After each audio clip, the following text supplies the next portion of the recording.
From the floor of the CME Group, this is Danny Riley on this Thursday, October 7th. The S&P had a very good run-up last night. It got up to 63.75 in Globex. In our equity report that we put out a resistance in at the 1163, 1164 level.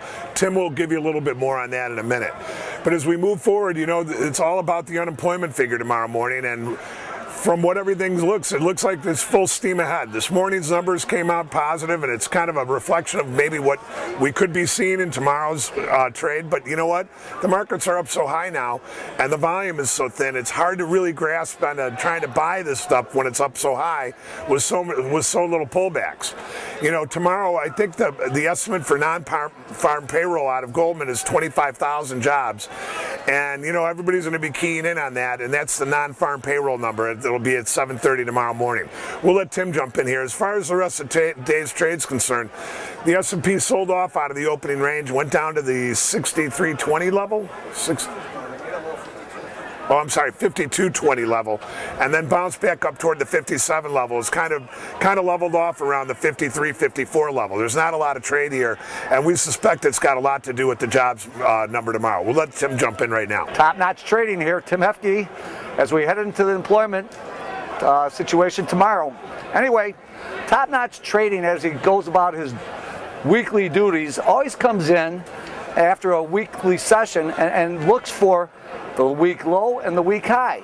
And he comes out during that process and he puts in weekly fib objectives. And it just so happens to be from last week's low of 27.30 to the high upside objective of 63.5. He comes in this morning, the 7:30 data takes him right up to 63.75.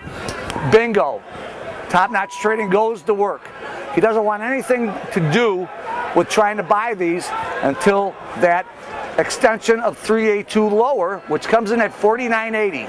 So this morning's call was Top-notch was looking for a move down to 49.80 before a bounce. It just so happens the market stopped at 52. Since then, as Danny mentioned, 57.80 was the last high, and because of the nature of the move, opening up at 60.20 to 60.5, which was its dead high, and sold off dramatically, kind of, not really heavy, but the setup for today is more of a short than a long. So any type of bounce is an opportunity to get that position on with an objective right now of 49.80. And if there isn't a response this morning at 49.80, last week I came up and I kept talking about their range bound all the way from 32 to 44, 42, 44.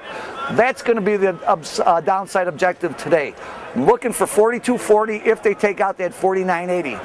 However, I really believe, Top-notch believes, they're going to do the bump and grind, the light volume, waiting in front of employment tomorrow. It's just like they're going to, yeah, I'm going to be rocking myself to sleep because there's not a lot to do, I really think, for the rest of the session. But overall, I'd rather be looking on the short side than the buy side, and we're looking not to support or defend the buy, just cover as the market goes lower. Until then, we'll see you tomorrow. There's a trade that we look at, and it's on the big gap up and gap downs on unemployment Fridays, and specifically on unemployment Fridays. One of the trades that we're going to look at, the desk is looking at tomorrow, is if we gap sharply higher, we're more than likely going to say sell the open or the first 3 to 5 handle rally above the open. And likewise on the downside, if we gap way down, we're going to be looking to buy that gap lower or the first 3 to 5 handles lower from there. We'll see you tomorrow.